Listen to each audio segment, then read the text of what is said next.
No. Island. Huge. The head portion of the body. Okay. I don't know. I'm not an artist. I'm very sorry. This looks very good. Don't worry, you're a professor already. That needs a banana top.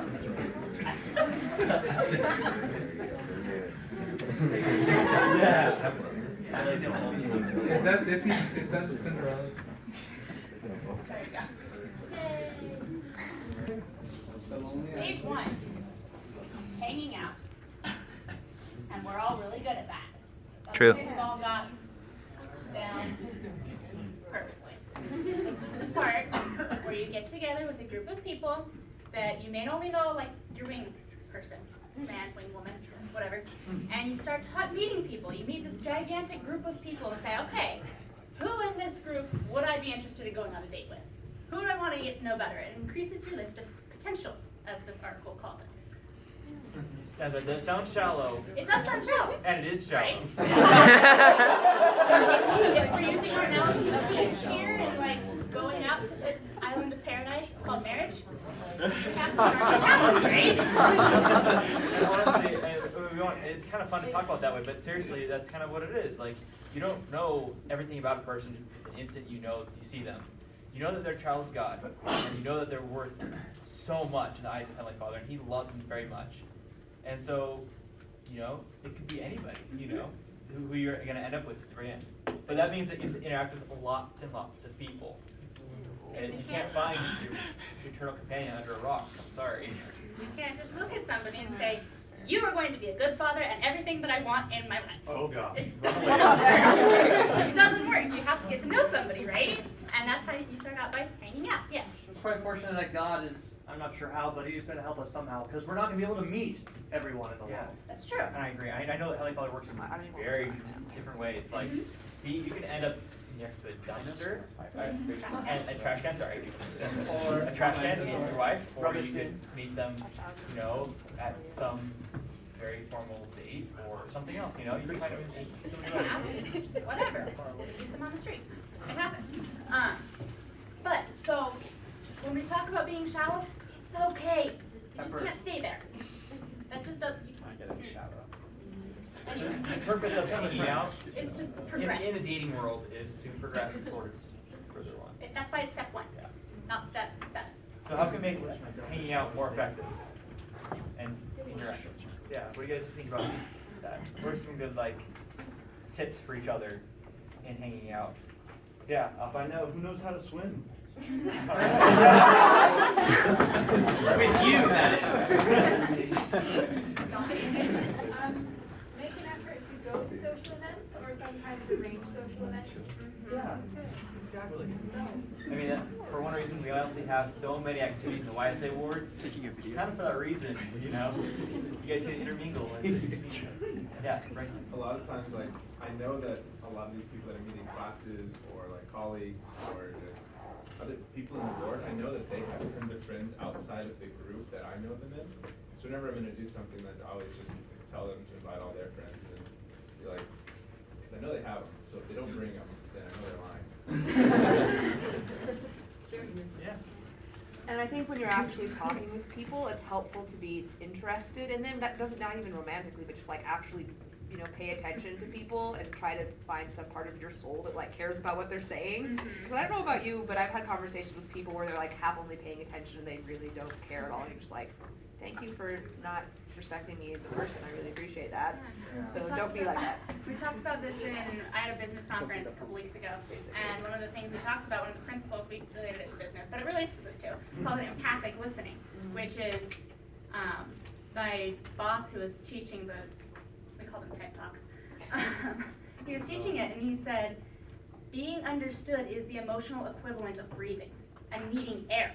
So, and in order to do that, we have to first understand we have to understand in order to be understood.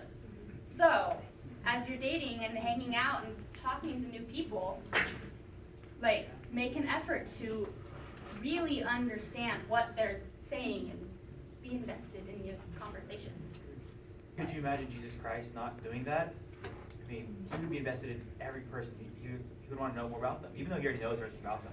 I mean, he would go through the same things that we do and asking like personal questions, not always personal. It could be things like insightful questions like, what do you like to do? What are your passions? You know? Asking about those Ask those passions. passions. So this is like, that step is just getting the initial attraction to somebody. This is not the, let's And, like, move think on about- from the what color is your toothbrush questions that we all ask youth dances. Right. But those are fun. There's a place for those kind of questions, but. Moving on. Yeah, Yes. go ahead. I think it'd be good to try to be consistent in just like any other phase. I think it might, I don't know, be kind of like turn on being awesome when you see someone you might be interested in. But if there is no one you think you're interested in, it's easy to kind of be inclusive. But it's good to practice being awesome all the time, regardless, and maybe they know someone, and then if that special someone comes over, you don't have to change. Yeah. Just be you. Do you. Step 2. This is 2/3 in my little illustration here. Stage 2 is dating. Okay, now what's a date? Who wants to answer the question? Plan for, paid for, and paired off. Yeah. Or free. So you got the 3 P's. What were they? He's like, paid for, Planned and paired off. paired off. Now, being paid for does not mean that But it has to it has to cost anything. Also, 3 that- dates work too. But that at least the payment of whatever it is, if it's a paid event, has to be communicated in some way, at some Who is going point. to do the paying? Yes, for sure. What's the second one? Pair on. Paired off, so, Plan. and then plan. So, And whoever does the asking, guys ask girls, girls can also ask guys, make sure you use the word date. Make it very clear that you are asking on a date, not a social excursion. Okay, Sorry, say that. so in this stage, this is the point where after you've met your pool of potentials, you narrow it down and say, I want to go spend 2 or 3 hours with this one particular potential. And that's it, just that potential. And in this, let's talk about commitment for a second. What's your level of commitment in stage 2? 0. There is no commitment here, except for the duration of the date. So, You are completely committed to that person. Don't be texting Don't on be your texting phone. others, but- Don't be looking at the TV or something, at a game or something, you know? It'll ruin the date and you'll. you will not get another one. So, yeah, be considerate of the other person. But, going on with this But yes. commitment thing, it's okay to be a player. Because what is the point of going on a date? It's to get to know that one person. And that commitment only lasts for the duration of the date. So if you go on a morning date to breakfast with somebody and then you have another date that evening for dinner, that's okay. Don't be mad, don't be upset about it. Don't feel guilty. Until they get jealous. It's okay. You are not committed to that person. Once the date is over, you are done. Now, I know, or kind of everyone's thinking after date, there's usually like an after date text or something, or an after date, hey, that was great, we should do it again sometime, or an after date, you know, like, That does not mean you're committed. that's not though. commitment, that is completely different, that is just That is our socially accepted way of saying, I enjoyed my time with you, thank you. of expressing gratitude. Yeah, exactly. Yes. Any comments on this before we go on? So you're saying we should send a post-date text regardless of our interest level? I don't, it's up to you guys. That's up to you guys. That is, I can't decide that for you, I really don't want to be that, that's what this is about. Speaking as a girl, even if I was not interested in the date, he still made the effort, he still paid and asked me and went to the effort to plan the date. Can at least show the gratitude. You don't have to say, we should do this again sometime, but thanks, that was fun. Bye. It works. So he has to remind you after the date that how boring that is. So guys and girls, what do you guys think about that? Yeah, Bryson, your hand raised. So, like, I've generally sent some sort of post-date text. I didn't know what it's called or it was an actual thing, but So, I feel like there's different types of PDTs. There's ones I was like, hey, that was super fun though, I really enjoyed being with you, we should go do something again later. And that's kind of like showing more interest. And then there's like the ones where like, hey, it was super fun, thanks for going on a date with me. And that's like still leaving it open, and I don't think it's leading people on or anything. As long as you're clear, I think it's better to like possibly be ambiguous and be, you know, kind and considerate than to not even make the effort to be grateful or considerate just in the name of not leading people on. Yeah, I agree. Okay, just kind of generalization here. I found that women tend to think a bit more than guys. And then guys tend to think a lot less than girls. So when you're sending texts to each other, try not to read into it too much, but please just communicate what's truthfully what you're going to communicate. So it's kind of just be true in all your standings, and don't read into things way too much from both sides. Because remember, it was just a date. That's all, just a date. Yeah, you can still can be yourself and be who you are, and if they ask you more questions about other stuff, you know, just be truthful. Do you want to say something, Tyler? Oh, I was just gonna say, what'd you call it, a PPT? A good one if you're not interested is, I'm sure I'll see you around sometime. I don't think that's too much, you know? But if you like really don't want to go on a date with that person, like they got some good way, I'll see you around sometime, I'm sure, you know, that goes fine. Just to build off of that, I know girls sometimes have a hard time, they don't want to be rude. But honestly, just be rude. The guy prefers it. It makes life much easier when you know, okay, it's done there. It's a little bit like a slap, but you get over it pretty quick. Guys do prefer this. If guys are okay with hitting each other, there's no problem if they get hit by a girl. Verbally. I think both different, like my hand is saying, I think if the girl does text you later, I think that shows that the date has ended, but since then she gets home, she's been with her roommates, and now she's thinking about it. And sending you a text to validate that she is thinking about it, she did have a great time. So to me, it does communicate something. I think why they say she's a recent date, and then you don't have to text them later. Yeah, you don't have to. Make contact. I think just in person. Great, thank you. See ya. Is fine. I went on a date once. We have stage 3, which, old-fashioned word, courtship. Yeah. Courtship, also known as going together, steady dating, exclusive, whatever you want to call it. We're calling it courtship. Yeah, I want that. This is when, we all know what this is, when you decide we're boyfriend, girlfriend, and we're only going to date each other, and yay, everything's lovely. Yeah. A little more depth here. I think this kind of all shows like the depth of this kind of ocean here, I guess you could call it. It's kind of how well you know people. It's kind of This like is the level of conversations that you have. Kind of how much you know to make a good decision about. This is the time when you meet family and you. Maybe a little later than coach. Well, I mean, like not immediately. But Not immediately, within the please, courtship, no. You should probably meet family. Before you get engaged, goodness, please. Like, this is your At family. least be safe. I love you, but I'm sorry. I just want to state, one person's opinion, this is not a collective, large group of people who have the same opinion, but my personal opinion is that if I'm hanging out with a guy, and I want to hang out with my family, I want them to come with me. So it's like, I don't even, to me, meeting with family isn't like an event, it's just something that will happen because they're around me. Where are you from? What? Are you from Utah? I'm from Texas. Oh, okay. Me too.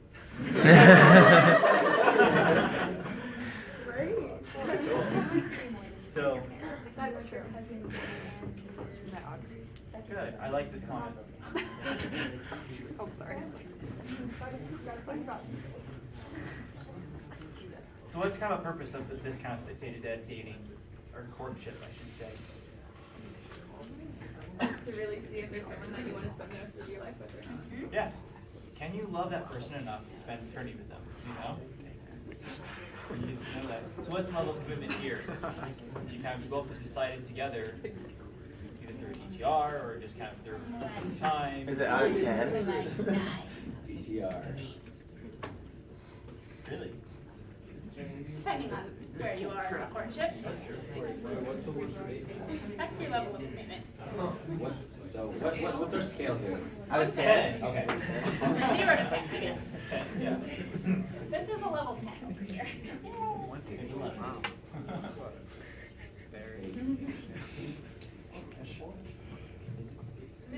Commitment level. Green, the levels are commitment. So 0, 0, 1 through 8, kind of the transition. As you have kind of already gone more dates. Go through that. Yeah. Yes. One of my big questions is what degree of lag do you get before you commit to a courtship? That is between you and that other individual. If you want to if you mutually decide that we want to spend more time getting to know each other, and we really enjoy hanging out with each other, we aren't really interested in meeting others at this point in time, then you DTR. Somewhere between here, you have the DTR. DTR is determine the relationship, but it's, yeah. I'm just gonna say, doing it like on that first date, like whenever they make the first move or anything, that just clears everything up and makes it so much easier on both halves. Just saying. Wait, what? No, not the first date, but like the first move that they make. So like the first holding hand or the first kiss or something like that, doing it right there, it really just like sets it, you know, really defines everything because different cultures, like I'm from the Midwest, so like you don't hold someone's hand, you don't kiss someone unless like you are going towards that courtship. Where here in Utah, it's kind of like.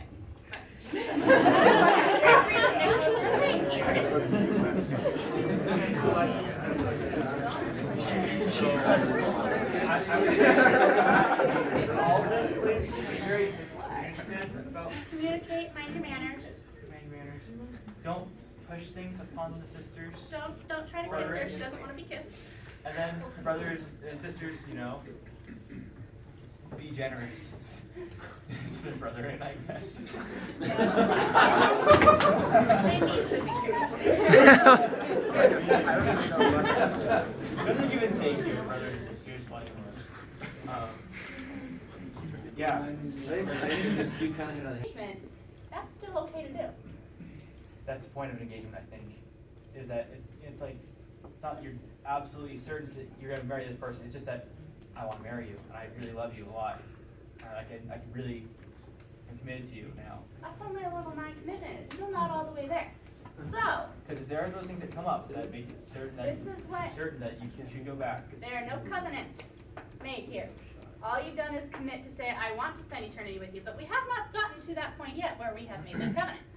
So, if something changes, if it turns out, you know what, there's some irreconcilable differences here, better to end it here than here. It's a lot easier to, and definitely better to go back. Yes, Step. so you can go back to stage 1. It sucks. Been there twice. But, You may need to elaborate just a little bit. You don't have to. okay, I was engaged freshman year. I was 18. We got engaged after 6 weeks from meeting. There you go. We were engaged for 6 weeks and he broke it off. And then a few months before I met Steven, I was engaged to somebody else that I dated for several months. We were halfway through our engagement and he broke it off. Not going to go into details on that because it's going to make me mad. He had some issues. A lot of issues. Yes. But I bought my wedding dress, I had engagement pictures scheduled, and we were already I'd already asked all my bridesmaids, like, everything was in motion, and he ended it, and we went back to stage 1, and I met him. So, yay.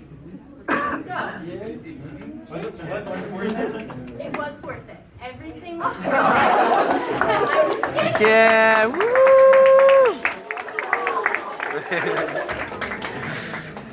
So, while it does suck, I attest to this and I understand that it's not fun and we would rather not do it. However, It is worth it in the end. Please let me finish my statements. Yeah, and then we end up in Paradise Island.